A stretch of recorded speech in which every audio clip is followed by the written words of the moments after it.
Morgan Freeman got his pilot license at 65, then bought a jet, then flew it across 20 countries, then survived a gear collapse emergency at 78 and got on a different aircraft the same night to go film a documentary. This is every aircraft he has ever owned, ranked worst to best. And number 1 ends the debate about whether he is a real pilot or just a rich actor with expensive hobbies. Let us get into it. At number 3, the pressurized twin he bought before he was even licensed to fly it. And why that decision tells you exactly who he is. The Cessna 414, registration N414MF, acquired in October 2004, 5 months before Morgan Freeman officially held a private pilot certificate. Now I want you to think about what that means for a second. He did not start with a trainer. He did not buy a simple fixed-gear single-engine aircraft and work his way up. He bought a pressurized twin-engine piston aircraft before he had the legal right to fly it. 2 Continental TSIO 520 turbocharged engines producing between 310 and 325 horsepower each. Maximum takeoff weight of 6,750 pounds. A pressurization system capable of putting him in the mid-teen altitudes above most of the weather that makes low-level flying miserable and dangerous. And here is why that matters. Freeman's ranch sits outside Clarksdale, Mississippi. His career required him to be in Los Angeles, New York, London, wherever the next production demanded. He was not buying a toy. He was solving a transportation problem that his career had been imposing on him for decades. And when he finally had the resources to solve it, he went straight to the aircraft that could actually do the job,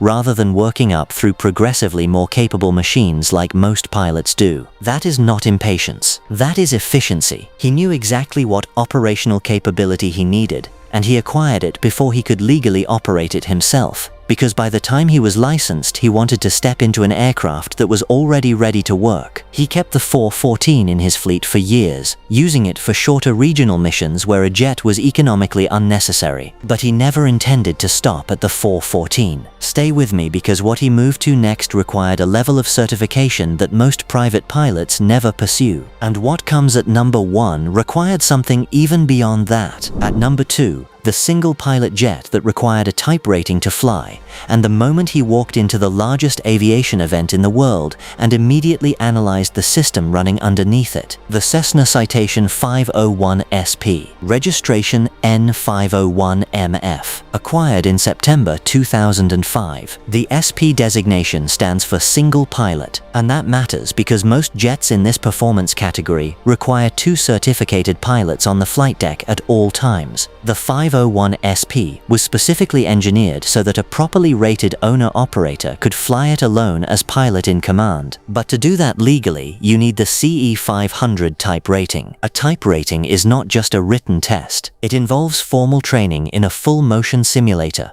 a comprehensive oral examination on every aircraft system and every emergency procedure from memory, and a flight test conducted to commercial airline standards. Morgan Freeman passed that test at 65 years old. In the same calendar year, he earned his private pilot certificate, his multi-engine rating, and his instrument rating. That progression in a single year would challenge pilots half his age. The Citation 501 SP gave him something the 414 could not: true jet performance, straight wing aerodynamics that allow for docile stall characteristics, and the ability to operate from relatively short runways. Clean single-pilot jet travel on a schedule entirely his own. He flew it to EAA AirVenture in Oshkosh for the first time, the largest aviation event on Earth. Over 10,000 aircraft converging on a single airport in a single week. And the thing that struck him most was not the aircraft. His observation about Oshkosh was this: there is a place for everything, and everything is in its place. I assume it operates the same on the human level. That is a systems thinker. That is a man who walks into the most visually overwhelming aviation spectacle in the world, and his first instinct is to identify the organizational logic underneath it. The same cognitive framework he developed maintaining and troubleshooting Cold War radar arrays in the 1950s, still running, decades later, applied to aviation events in Wisconsin. The Citation was a significant significant aircraft, but it is not the most significant aircraft on this list. Not by a long way. Drop the words night flight in the comments right now if you are still watching. Just those 2 words. It helps this channel, and it tells me you are here for the full story. Because number 1 is where this stops being impressive and starts being extraordinary. At number 1, the most technically advanced light jet ever privately owned by an actor.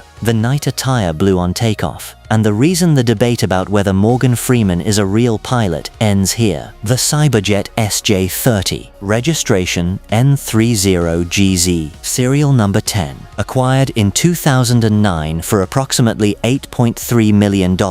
And I need to explain what this aircraft actually is before we get to the emergency, because most people have never heard of it. The SJ30 was the 30th and final design of aviation legend Ed Swearingen, first unveiled in 1986. Development plagued by decades of corporate instability. The program changing hands from Gulfstream to a Dubai-based investment group before finally reaching production. But the engineering underneath all of that corporate chaos, universally described by aerospace engineers as a masterpiece. 32-degree wing sweep, extraordinarily rare for a light jet. That sweep angle is what gives the aircraft its near-transonic cruise speed, maximum cruise at Mach 0.83. 475 knots true airspeed. That is faster than most mid-size jets that cost 3 times as much. Certificated ceiling of 49,000 feet, nearly the cruise altitude of the Concorde. Range of 2,500 nautical miles. Los Angeles to New York non-stop with reserves. But here is the engineering detail I find most remarkable. The pressurization system maintains 12 pounds per square inch differential pressure. Standard business jets of this class typically hold around 8 psi. At 47,000 feet in the SJ30, the cabin altitude is only 800 feet. 800 feet. You are near the edge of the stratosphere, and the aircraft is telling your body you are still essentially at ground level. For a pilot in his 70s flying transatlantic routes,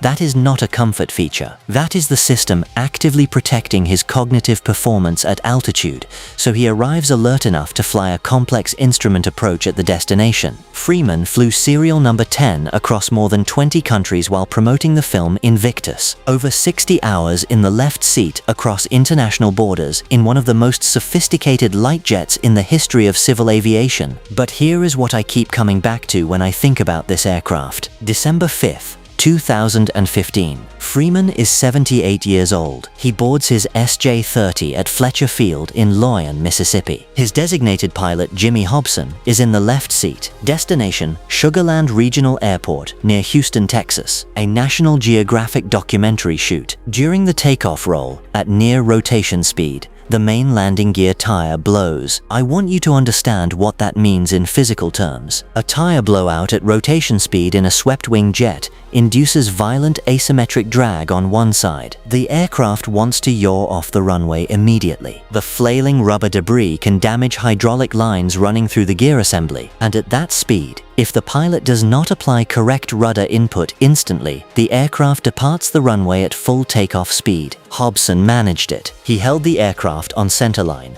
achieved liftoff, declared an emergency, and diverted to Tunica Municipal Airport, approximately 40 miles from Memphis. Not because that was the closest airport, because attempting to land immediately at a small rural strip with compromised gear and unknown hydraulic damage is the wrong decision. Tunica has wider runways, proper emergency response equipment, fire trucks standing by. That diversion decision is the correct aeronautical decision-making response to that exact scenario. At 6:15 p.m. local time, Hobson brought the aircraft down. When the gear touched the runway, the structurally compromised assembly collapsed. The jet departed the side of the runway into the grass. Nobody was hurt. Freeman's statement afterward was characteristically precise. He said, "Sometimes things do not go as planned, and a tire blew on takeoff, which caused other problems. But thanks to my excellent pilot Jimmy Hobson, we landed safely without a scratch. I cannot say the same about my plane." And then he boarded a replacement aircraft dispatched by the mayor of Clarksdale and flew to Houston that night to film the documentary. I have been covering celebrity aviation for long enough to know the difference between a pilot and a person who owns aircraft. Morgan Freeman earned his private certificate at 65, then multi engine, then instrument, then a jet-type rating, in a timeline that would challenge people decades younger. He bought the most technically capable light jet in production